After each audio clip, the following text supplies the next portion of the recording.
Desde la República Dominicana, soy Ivonne Ferreras, aquí estamos en día miércoles, mes, la mitad de la semana, como siempre decimos.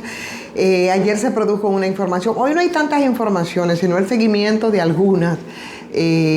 como decimos en el argot periodístico, ¿no? Dando seguimiento, muchos refritos, algunos con elementos nuevos. Pero ayer sí fue un elemento nuevo, aunque no fue sorpresa para nadie, y pues fue en el Congreso donde la Cámara de Diputados aprobó sin hablar mucho sobre la ley. Es la ley que declara la necesidad de modificar la Constitución, que es uno de los temas que está sobre el tapete para el gobierno, donde no solo no era necesario hacer los cambios, sino que también, bueno, pues es urgente. Y por supuesto, con esa misma urgencia que ellos entienden, asimismo aprobaron y lo declararon y aprobaron en la Cámara de Diputados. Los de la oposición, bueno, para no perder el cuadre, digo yo, del entroñamiento frente a cosas que siempre se reflejan en el Congreso, se fueron antes, no votaron, pero como todos sabemos, en el Partido Revolucionario Moderno les sobran los números, ¿no?, para aprobar cualquier ley, cualquiera, sin necesitar absolutamente de nadie ni de ningún otro partido, lo cual para mí en lo personal no me resulta bueno, porque siempre tiene que haber esas voces críticas, disidentes, frente a muchos que aquí en este país sabemos que les encanta pasarse de contento frente a algunas cosas, e incluso en términos de la reforma constitucional propuesta, de la que vamos a conversar más adelante, porque probablemente mucha gente no puedan entender cuando yo pienso que, óyeme, si no se trata en todo este proceso de quizás una contrarreforma que pudiera estar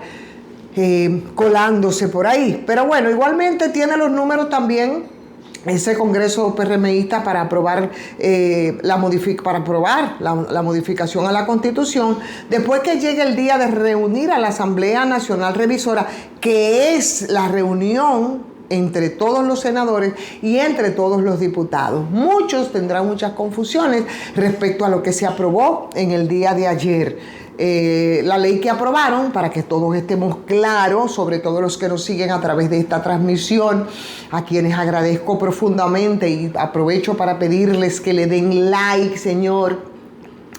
Que la ley que se aprobó ahora, la que se propone el día de ayer, muy rápido, esa no modifica la Constitución, señores, vamos a estar claros, sino que esa ordena que se reúna esa asamblea revisora, y ahí entonces es donde se va a dar la discusión de los 4 puntos que, como todos sabemos, fueron propuestos por el Poder Ejecutivo, ya 4 puntos que no sabemos, que tiene que ver con el blindaje para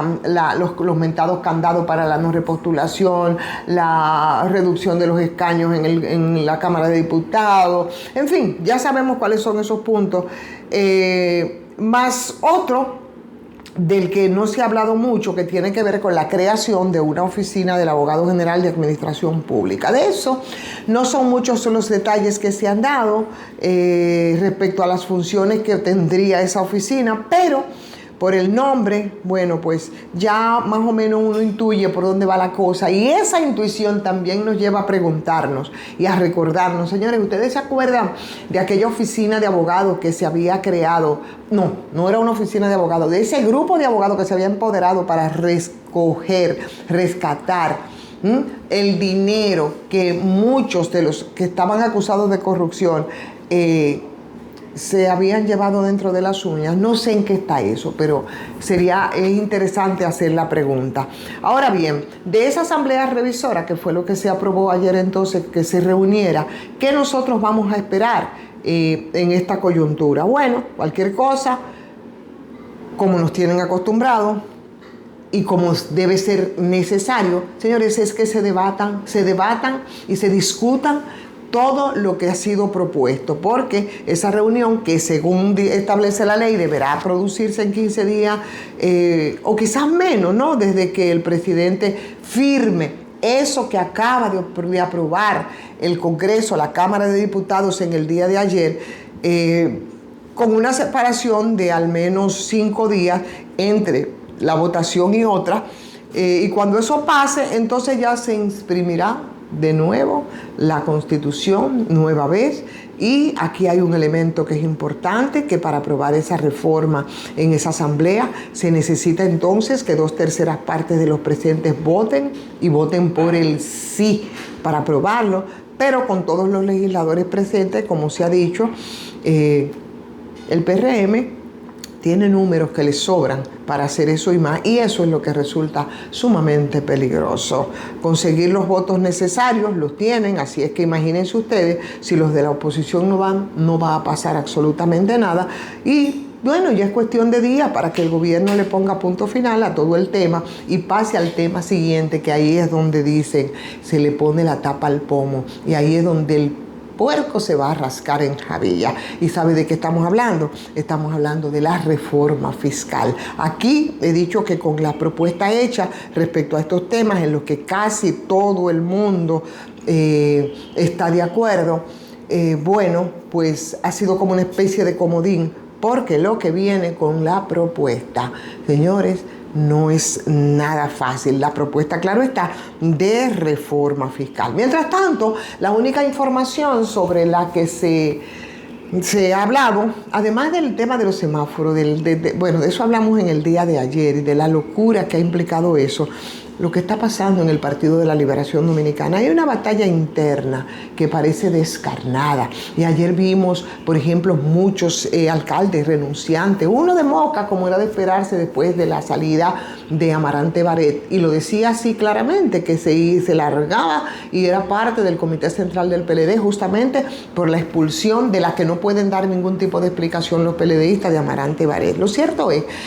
que el Partido de la Liberación Dominicana está enfrentando una crisis y la está enfrentando en absolutamente todos los niveles. Hoy pone el dedo sobre la llaga el periódico Diario Libre cuando refiere el caso, y esto, por supuesto, profundizó después de las elecciones de mayo, como todos sabemos, que lo envió a un tercer lugar del favoritismo de los votantes, con apenas un 10% que tuvo esa organización que dirigió los destinos del país por 16 años consecutivos, una interrupción, 4 años, 20 años. Entonces, desde esas elecciones presidenciales, ese partido ha tratado de levantar cabeza hablando de una renovación que no parece llegar, pero que tampoco parece que hay una sincerización para avanzar en ese sentido. Y esa renovación parece que plantea que los mismos musgos que han gravitado desde siempre en el Partido de la Liberación Dominicana se quieren quedar enquistados, sobre todo la cabeza, que es el presidente y que la encarna el señor Danilo Medina, aferrados a las principales posiciones de ese liderazgo, y sobre todo aferrado está el expresidente de la República, Danilo Medina, a esos símbolos del PLD. No bastó con toda la sangría previa a las elecciones, con la división que muchos tildaron de transfugismo, y que se vio muchos hombres que eran históricos en esa organización y que formó el profesor Juan Bosch, encontrar nuevos lugares donde transfugar o donde mudarse, sino que han dado un seguimiento con algunas expulsiones que uno no sabe de qué tamaño va a quedar ni el PLD y mucho menos el danilismo. Y en el fin de semana, pues ya ustedes saben, la información fue la expulsión sumaria de Amarante Baret, que tendrá que hablar, y después que hable yo me imagino que seguirá también esa sangría. O sea que mientras tanto ellos dicen estar abocados en su congreso, planes de renovación que no parece que queda mucho, exceptuando algunos jóvenes de esa organización. Y mientras el hacha va y viene respecto a todo esto, parece que el PLD va a seguir los pasos del histórico Partido Revolucionario Dominicano, de la que lo último que supimos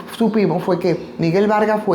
sopló y apagó el hacho. Y aquí la fulgurante estrella amarilla del Partido de la Liberación Dominicana parece que emprenderá vuelo hacia el horizonte azul y no sabemos dónde va a parar. Ustedes sí paren dándole con el dedito a like a esta transmisión y compartiéndola con otras personas. Y yo recordándoles, señores, que Farmacia GBC es 100% dominicana y mantiene su 20% de descuento en todas sus sucursales. Farmacia GBC. Suscríbanse, además de darle like si no lo han hecho. Y bueno, si desean hacerlo también a patreon.com/soyvonferrera, estaremos muy agradecidos. Aprovechemos el clima, está de lo más fresquecito en estos días. Nos vemos mañana en otra transmisión de Soy Ivonne Ferreras.